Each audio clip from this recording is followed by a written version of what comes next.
Have you ever felt like your English is stuck in an endless loop, repeating the exact same basic words over and over again? Oh, I hear that all the time. Right. What if you could sound completely fluent just by changing how you listen and, like, swapping out a few words? Yeah, that changes everything. Are you ready to unlock the secret language codes native speakers use every single day without even realizing it? It's such a phenomenal question. I mean, it captures exactly what we call the intermediate plateau in linguistics. So many learners hit this invisible wall where they can communicate well enough to survive, but they don't feel like themselves. Exactly. They don't feel like they're truly expressing their personality. They feel trapped in a smaller version of themselves. Yeah, and that's exactly what we're fixing today. Today, we are going to learn the ultimate framework for achieving English fluency. We've distilled decades of linguistic research, cognitive psychology, and practical strategies into a specific number of powerful, actionable rules that you can use daily. We're going to cover exactly 10 golden rules to transform your English from basic to breathtaking. Welcome to this deep dive English learning podcast for daily life, real conversation, and easy listening practice. It is wonderful to be here, really diving into such a crucial topic. The psychology and neurological strategy behind language acquisition isn't just about, memorizing vocabulary. Yeah, it's so much deeper than that. It really is. It's about fundamentally rewiring how your brain processes sound, emotion, and culture. It's an absolutely fascinating science. It's mind-blowing, honestly. And I want to speak directly to you, the listener, right now. This deep dive is crafted specifically for you. Whether you're a B2 level learner preparing for a major international meeting and you need that professional edge, a C1 student aiming for absolute perfection, or just someone insanely curious about mastering the nuances of English, we are talking directly to you. And if I can add a layer of motivation right at the start here, fluency is not some rare genetic gift that only a lucky few possess. There's no such thing as a language gene. Thank goodness for that. Right. Fluency is a daily habit. It's a physiological process built through small, consistent actions that literally change the physical structure of your neural pathways. So I want to encourage you to speak out loud today. Make mistakes. Let go of that fear of sounding silly. Yes, embrace the messiness. Absolutely. Embrace the joy of learning, because every single time you stumble, you are actually taking a step forward. Your brain is mapping new territory, firing new synapses. So engage with us, talk back to us during the interactive moments later on, and really own your learning process. I absolutely love that. Let the mistakes happen. Yeah. But before we get to the advanced vocabulary and the complex idioms, you need to know the one king of all language learning rules. Everything else is built on top of this. Can you guess what it is? Let's unpack this. What's fascinating here is that to truly understand this king rule, we have to look away from textbooks. Throw them out. Right, throw them out and look directly at human biology. The foundational rule of fluency is simply this: listen, listen, listen. It sounds almost too simple. It does, but it's believed by some of the most prominent language educators, including the renowned Anthony Kelleher, that to master a language, we have to closely observe how babies learn. Think about it. Okay, I'm thinking about babies. For the entire first year of their lives, babies do absolutely nothing but listen.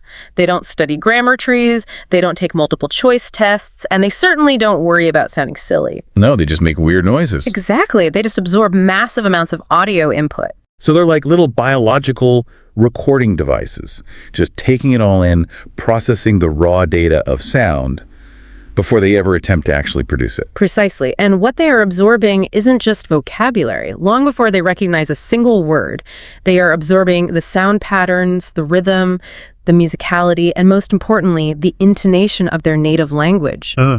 They are mapping frequencies. Oh, wait, let's pause right there and really dig into this, because intonation is a brilliant concept. It's massive. If you're a C1 student aiming for perfection, understanding intonation is the difference between sounding like a highly proficient foreigner and sounding native. It really is the ultimate marker of advanced fluency. Intonation is a fantastic C1 level noun.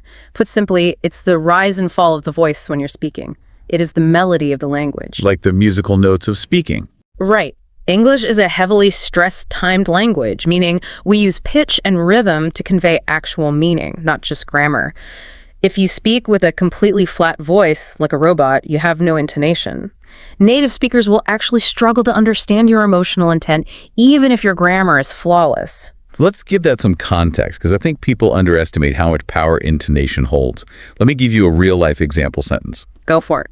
Imagine someone says, "I didn't say he stole the money." Depending on the intonation, like which word you emphasize, the meaning changes entirely. If I say, "I didn't say he stole the money," the intonation on "I" implies someone else said it. Right, the blame shifts. But if I say, "I didn't say he stole the money," the rising intonation on "stole" implies maybe he borrowed it or found it. It's the exact same grammar, but the intonation changes the reality of the sentence. Beautifully explained, and that right there is exactly why listening is king. You cannot learn that kind of emotional nuance from a textbook. You really can't. Textbooks are flat. Exactly. A textbook can't teach you sarcasm or hesitation or genuine excitement. You have to hear it. As adults, we get impatient, We often try to skip this massive listening phase and go straight to speaking because we want tangible results. I want to feel like we're doing something. Right. But our brains still require that massive amount of audio input, what linguists call comprehensible input, to subconsciously map that natural rhythm. But let me push back a little here, or rather advocate for our listeners. Sure. Obviously, as adults with jobs and mortgages and families, we don't have a full year to just lie in a crib, stare at the ceiling, and listen to native speakers before we have to go to work. We have to accelerate this. You're absolutely right, and that brings us to a highly useful B2 phrasal verb speed up. Because we already have the cognitive framework of our first language, we can strategically speed up this process immensely. Oh, speed up. That's a fantastic, highly practical phrasal verb. It really is. It simply means to make a process happen faster, to accelerate it.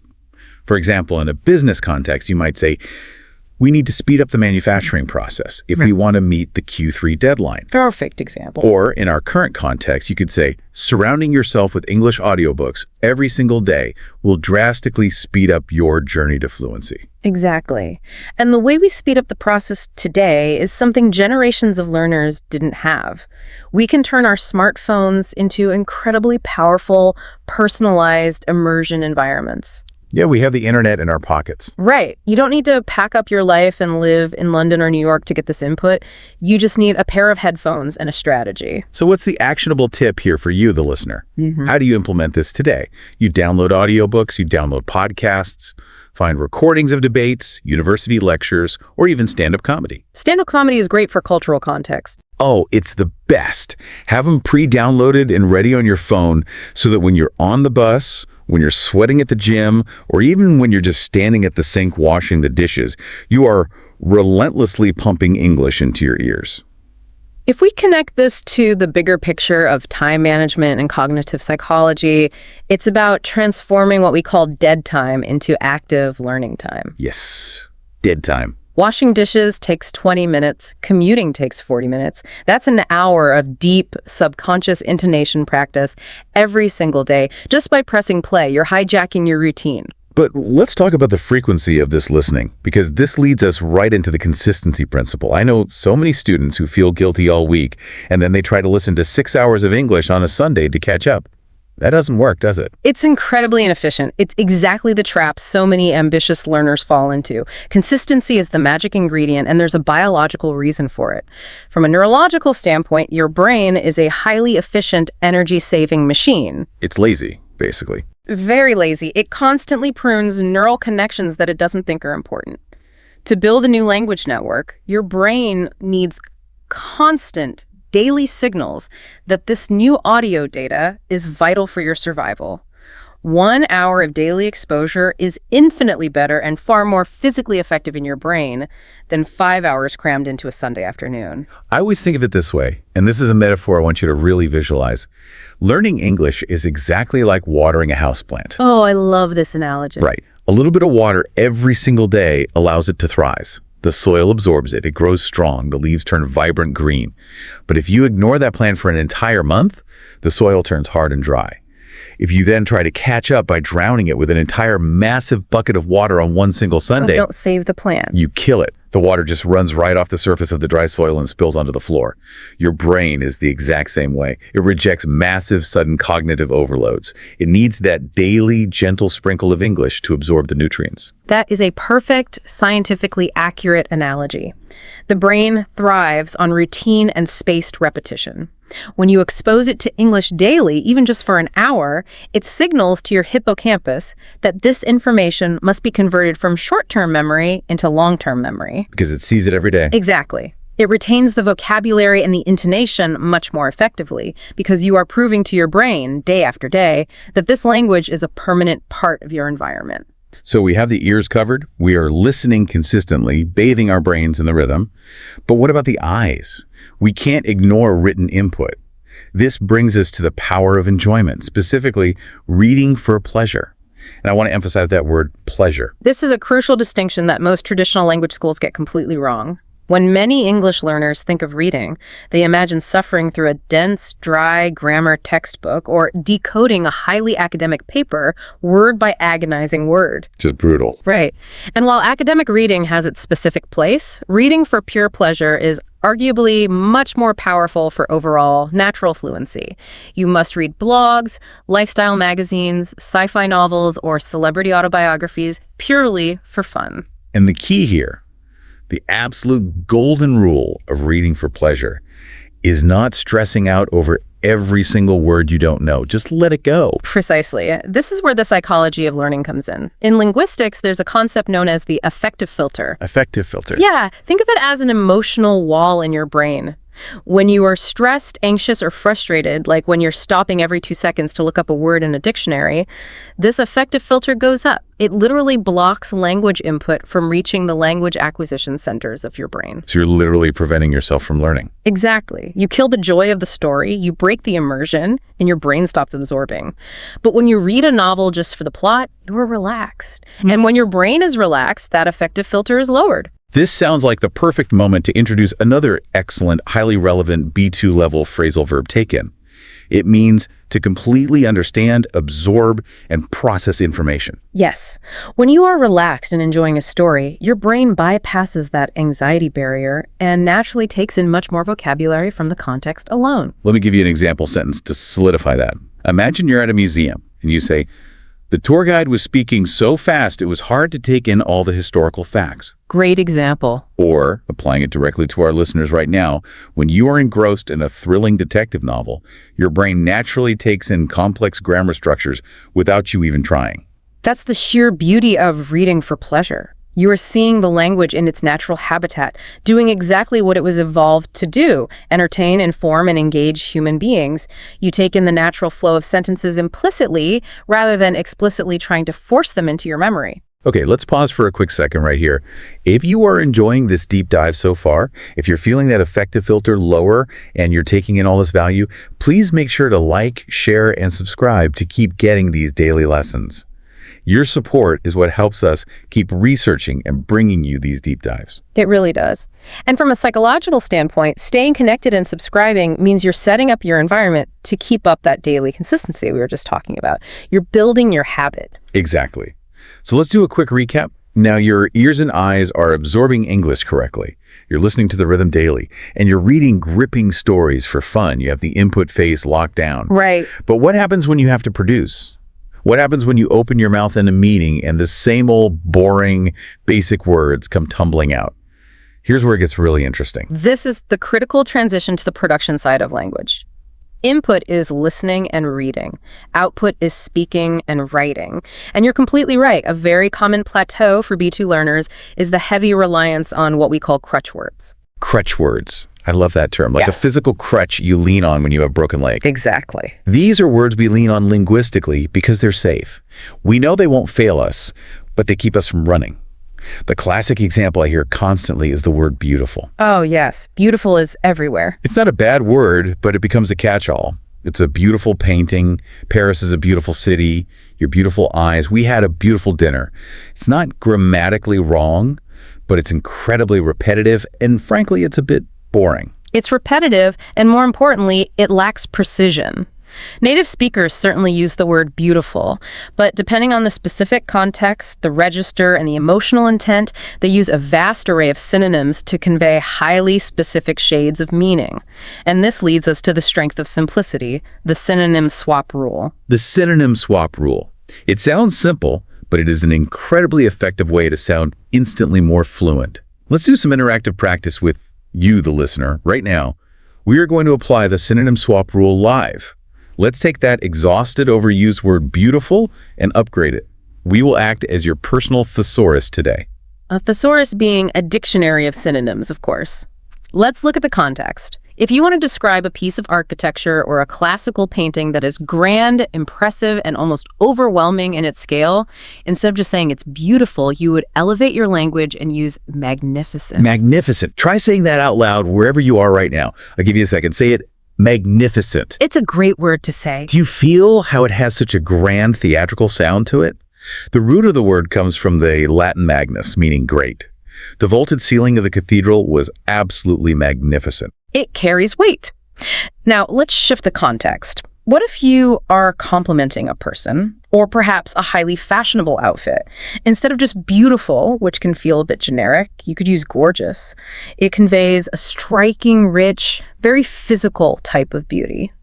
Your daughter looked absolutely gorgeous in her wedding dress. See how much more emotional power that has. It paints a brighter picture. What about a landscape or a city? Instead of falling back on Paris is a beautiful city, what could we swap in? I would highly suggest stunning. The etymology, the root of this word, is fascinating. It literally implies that something is so beautiful it stuns you. Like a physical shock. Yes, it acts like a physical blow that temporarily freezes you with awe. You are left speechless. The panoramic view of the skyline from the balcony was truly stunning. Stunning. I love the physical implication of that. And finally, what about something smaller? Something with a lot of character, but maybe not grand or overwhelming, like a little neighborhood cafe or someone's specific mannerisms. For that intimate scale, charming is the perfect C1 level swap. It means pleasant and attractive, but specifically in a quaint, endearing, or highly unique way. It has personality. I use charming all the time. It's a great word. While walking in Rome, we found this charming little bookstore hidden down a cobblestone side street. Or, applied to a person, he has an amazingly charming smile. It implies warmth.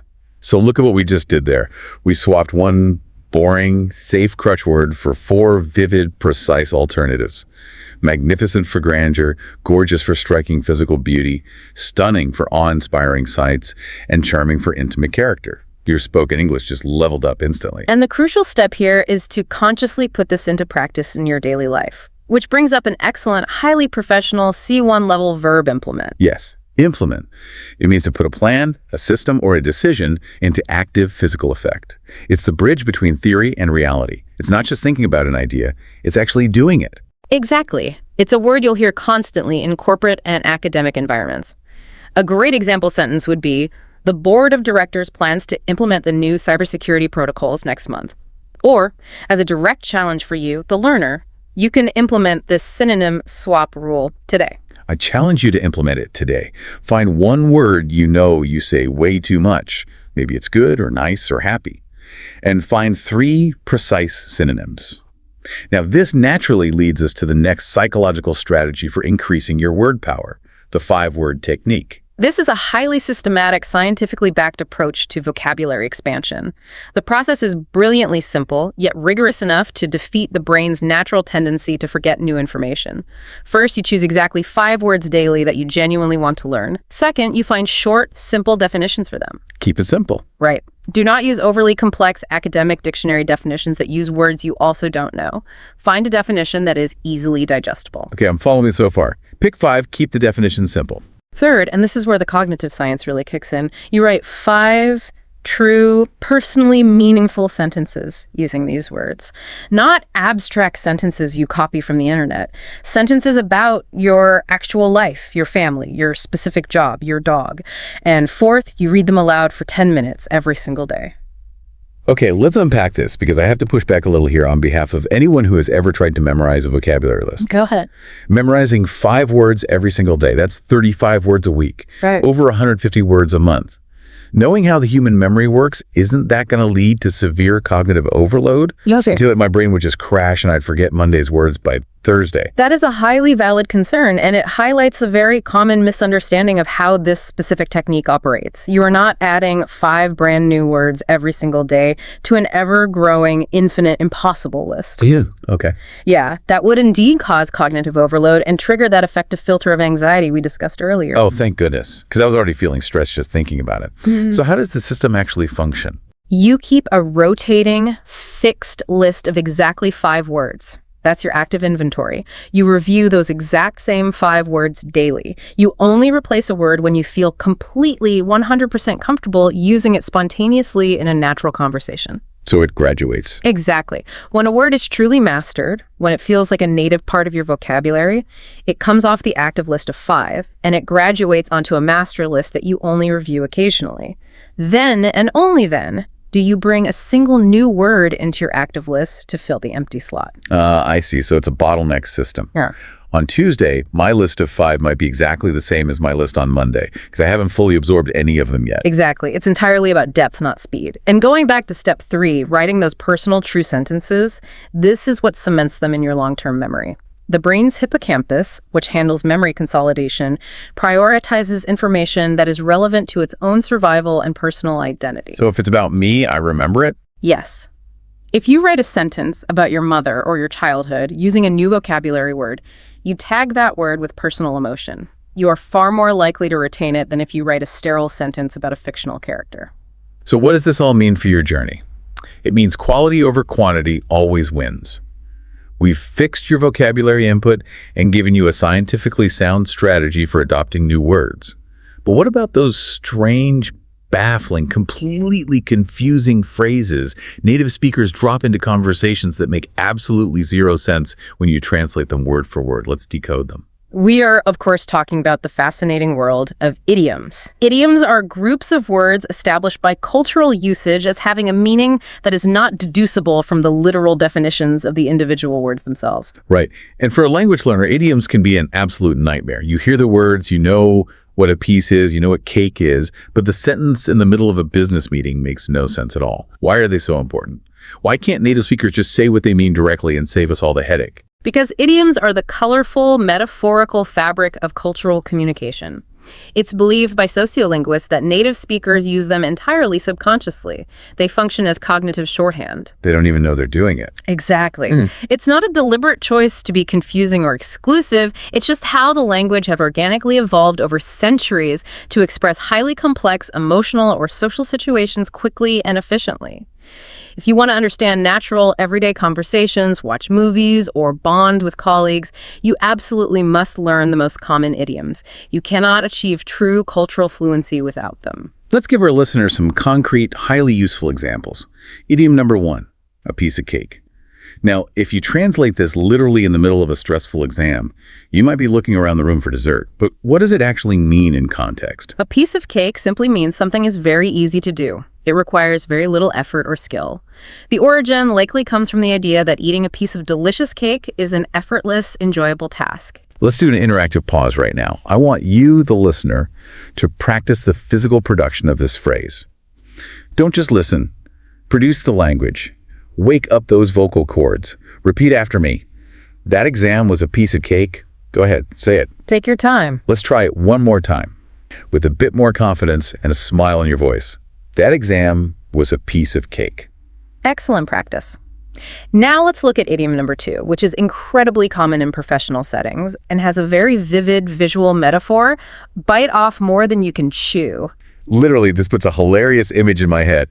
Imagine someone taking a massive bite out of a giant hamburger, stuffing it into their mouth, and being completely unable to close their jaw or swallow. It's quite the image. But metaphorically, in real life. Metaphorically, to bite off more than you can chew means to take on too much work, responsibility, or commitment.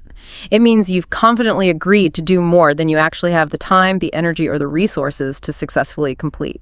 You are overwhelmed by your own ambition. For example, imagine saying yes to 3 different major project deadlines all due on the exact same Friday, while also promising to host a dinner party for 20 people that night.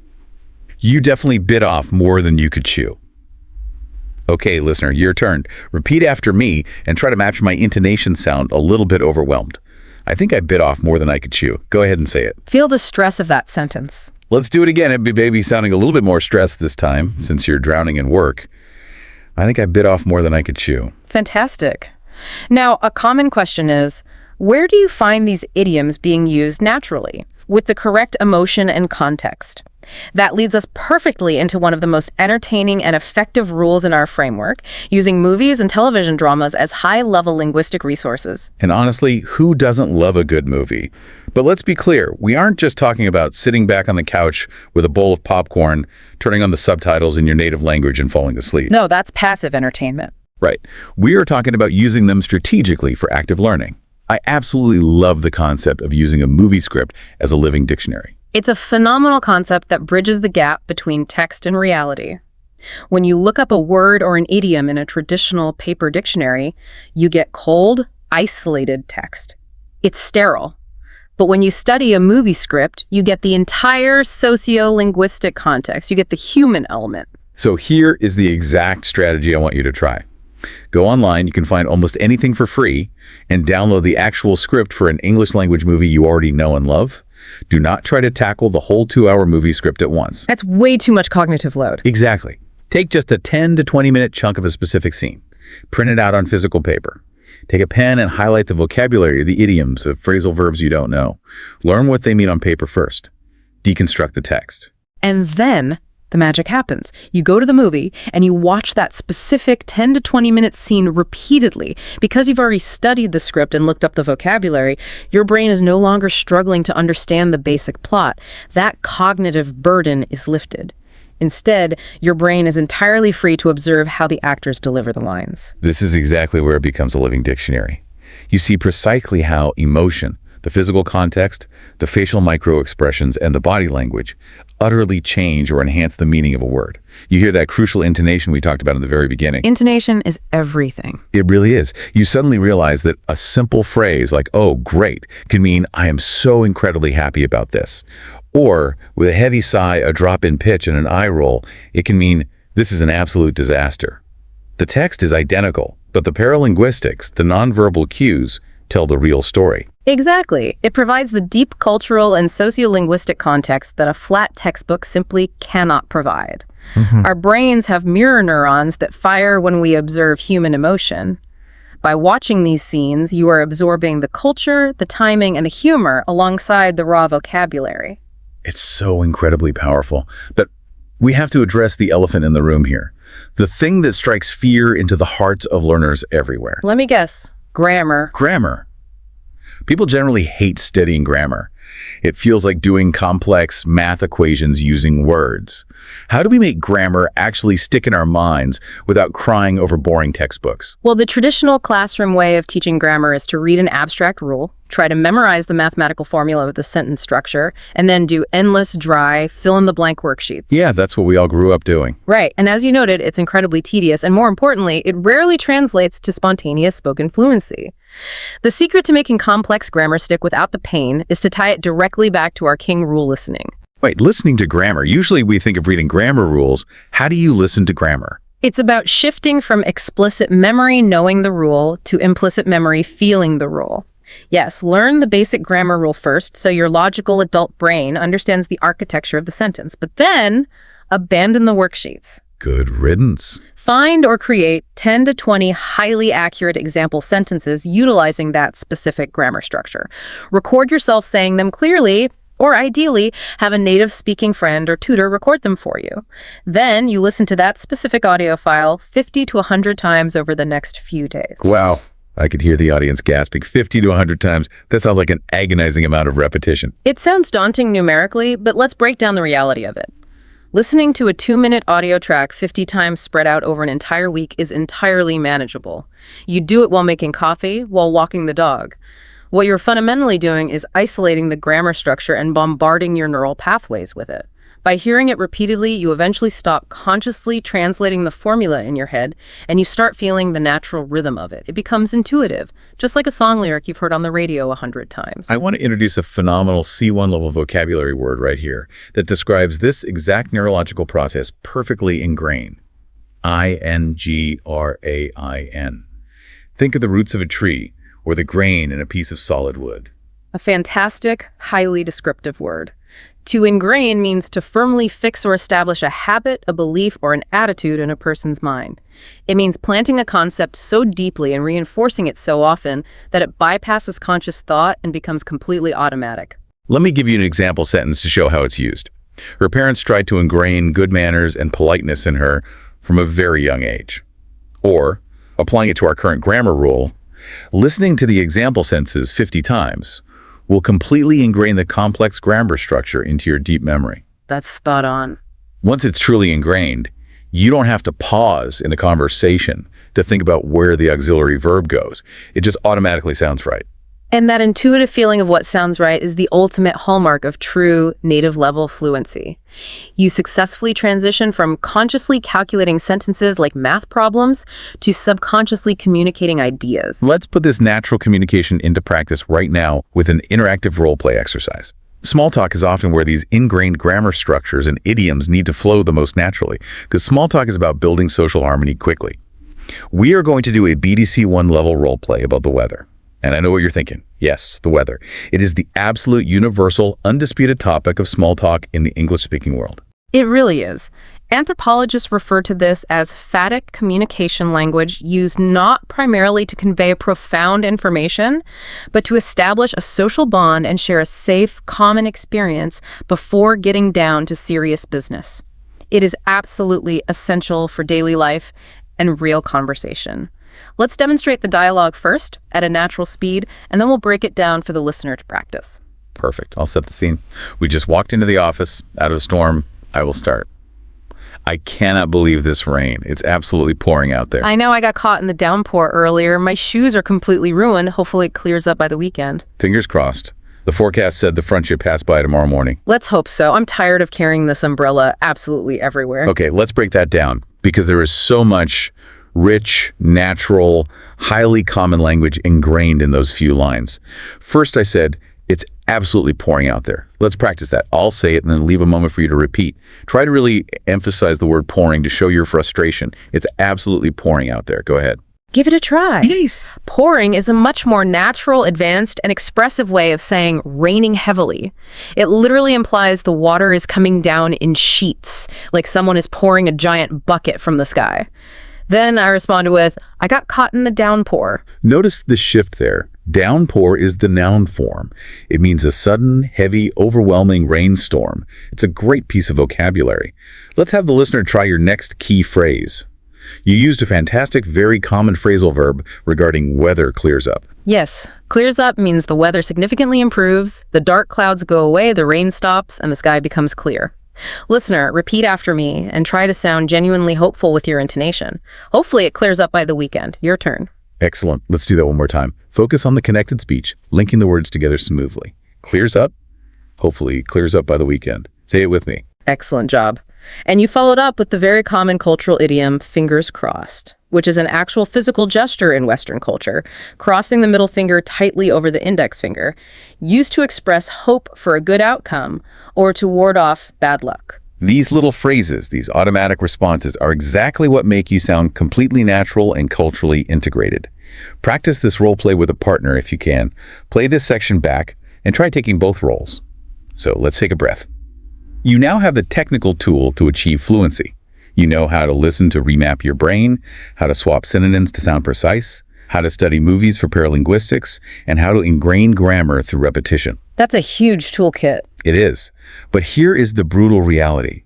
What happens on the days you wake up, you're exhausted from work, and you just don't feel like studying? Our final rules will make sure you never, ever lose your fire. This is where we transition from the technical mechanics of language to the deep psychology of learning. All the best linguistic strategies in the world will absolutely fail if you don't have the right mindset. You have to secure the psychological side of language learning to maintain that crucial consistency we talked about earlier. Without motivation, the framework collapses. Exactly. Let's unpack this psychological element. Yeah. We need to talk about staying motivated by forcing your brain to look at the bigger picture. Because let's be honest, when you're tired after a 9-hour day at the office, just the thought of opening an English notebook or listening to a grammar drill can feel physically exhausting. And that happens because in that moment of fatigue, your brain loses sight of the long-term reward. It only sees the short-term effort. To maintain intrinsic motivation, you have to constantly, deliberately remind your brain why the effort is worth the energy expenditure. Why are you dedicating hundreds of hours to learning English?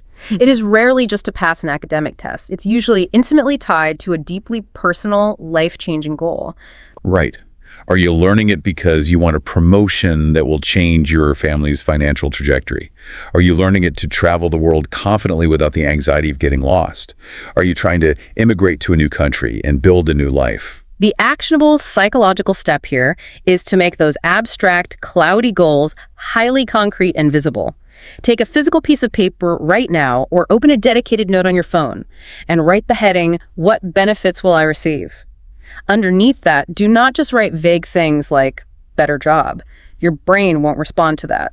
Write highly specific outcomes. A senior management job where I feel confident leading international meetings. A salary increase of 20% that pays for my children's education. And take it a step further by engaging your visual cortex. We are highly visual creatures. Go on Google Images.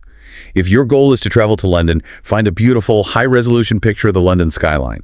If it's a specific dream job at a tech company, find a picture of that company's headquarters. If it's financial freedom, literally find a picture of the house you want to buy. Put these pictures physically next to your written list. What you're doing is programming your reticular activating system, a network of neurons in your brainstem that filters information.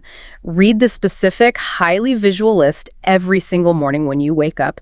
It grounds your daily, sometimes tedious effort in a tangible, exciting future reality. It builds a real, visceral hunger for learning. I want to pause on that specific word you used, hunger, because normally we use hunger in a literal sense to mean our stomach is empty and we need food to survive. But here we are using it metaphorically, and it's a powerful usage. Yes, used as a metaphor, hunger means a fierce, driving desire or craving for something intangible. You could have a hunger for knowledge, a hunger for massive success, a hunger for adventure. It implies a need so strong it feels almost biological. Exactly. After seeing the gorgeous travel photos of New Zealand, she developed a real hunger to master the language. When you review your vivid goals every single morning, you generate that psychological hunger. You want the success so badly that studying for 20 minutes no longer feels like a chore. It feels like an exciting stepping stone. And we also have to acknowledge the other side of motivation. Sometimes motivation comes from a positive desire, but often it comes from a desire to avoid pain. Specifically, the pain of social isolation. This brings up a very useful, emotionally charged B2 phrasal verb, left out. Left out. It means to not be included in an activity, a conversation, or a social group. It's the feeling of being on the outside looking in. And neurologically, it's a terrible feeling. Studies show that social exclusion actually triggers the same pain centers in the brain as physical injury. Wow, really? Yeah. If you're sitting in an international meeting or at a dinner party and everyone is laughing uproariously at a joke in English that you simply didn't understand because of a missed idiom, you feel intensely left out. Let's give a clear example sentence of how to use this phrase. He felt completely left out when all his colleagues went to the pub for lunch without inviting him. Or, to speak directly to our listeners' goals, mastering these advanced English rules ensures that you will never feel left out of a global conversation again. That innate human desire to belong, to connect, to not be left out is a massive, incredibly powerful driver of that hunger we just talked about. It absolutely is the ultimate driver. And the incredible, unprecedented news for learners today is that feeding that hunger has never been easier, more accessible, or cheaper. From a historical perspective, we are living in an English learner's paradise due to the sheer abundance of free digital resources. This is a major point that we take for granted. You do not need to pack up your entire life, leave your family, and move to the US, the UK, or Australia to become perfectly fluent. The modern internet has essentially brought the full immersion environment directly into your living room. Think about it. Just a few decades ago, if you wanted to hear authentic native English, you had to buy expensive shortwave radios or import costly cassette tapes or hire incredibly expensive private tutors. Today, right now, there are millions of free articles, high-definition documentaries, podcasts like this Deep Dive, interactive forums, and AI pronunciation tools available instantly in your pocket. But hold on, let me play devil's advocate and push back here. Okay. With millions of free articles, thousands of apps, and endless videos, isn't that immense abundance actually a problem? How do we avoid getting completely lost in the noise? I see students downloading 20 different language apps, subscribing to 50 different YouTube channels, and then they end up scrolling on their phones for 2 hours without actually studying or retaining a single thing. It causes massive decision fatigue. That is an incredibly astute observation, and it's one of the biggest pitfalls of modern learning. Abundance without discipline leads directly to paralysis. The psychological solution to this digital overwhelm is curating your environment. You must become a ruthless, highly selective editor of your own learning resources. Curating, I like that word. Like a museum director who has 10,000 paintings in the basement, but chooses only the absolute best 10 paintings for the public exhibition. Exactly that. Do not try to use every shiny new app or watch every charismatic teacher on the internet. Pick a very small handful of trusted, high-quality sources that perfectly match your specific learning style and your goals. Perhaps select one podcast for your daily listening practice, like this deep dive, one high-quality news site for your reading, and one dedicated physical notebook for your 5 daily words. And then stick to them religiously. Deep, sustained consistency with one excellent resource is neurologically far superior to sporadically jumping between 100 average ones, hoping for a magic shortcut. Build your own little high-quality English bubble and guard it fiercely against distractions. I absolutely love that philosophy. Well, we have covered an immense, truly foundational amount of ground today, from the king rule of absorbing input to the psychology of maintaining motivation to decoding the cultural mysteries of idioms and ingraining grammar. It really is a comprehensive, scientifically grounded framework. If a learner takes these concepts and implements even half of what we deeply discussed today, their progress over the next 6 months will be absolutely undeniable. And as promised at the very beginning of the show, here is your highly actionable bonus tip for the day. Are you ready for this? It's a little unconventional, but it works wonders. Talk to yourself in English in the mirror. I love this one. I know. It sounds a little crazy. Your family or your roommates might hear you and think you've lost your mind. But narrating your daily actions out loud to yourself physically removes the immense social pressure of talking to a native speaker. When you are alone in the bathroom brushing your teeth, look yourself in the eye in the mirror and say, I am brushing my teeth right now. Today, I am going to have a fantastic, highly productive meeting. What this does is build immense physical confidence in producing the English sounds with your mouth without the paralyzing anxiety of being judged by another human being. It lowers that affective filter to 0. It is a fantastic, highly practical bridge between knowing the language internally and producing it externally. It physically warms up the vocal cords and primes the language centers of the brain simultaneously. It's essentially a safe rehearsal space for fluency. So I challenge you to try it tonight. Now, before we go, we have some vital action items for you to cement what you've learned. If you are truly committed to your language journey, if you felt that deep hunger activated today, I want you to go down to the comment box right now and write this exact phrase.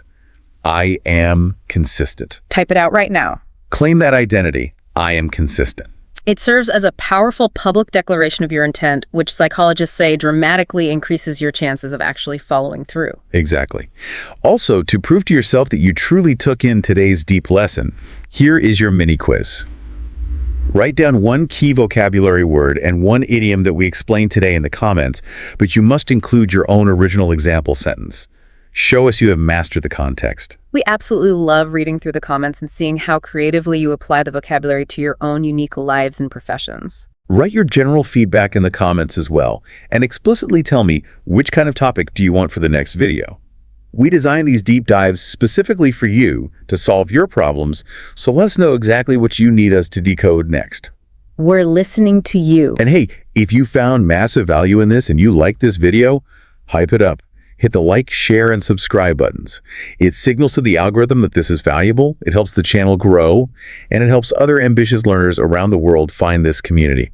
And listen closely to this.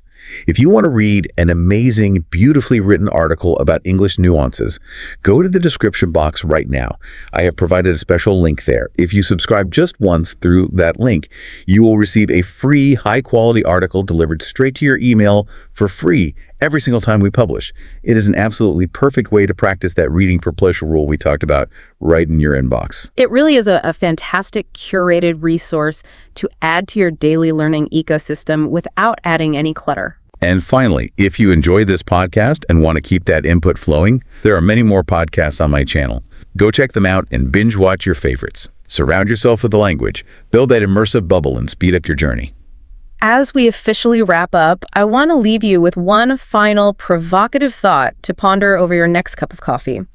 We discussed consistency, the power of environment, and the psychology of motivation.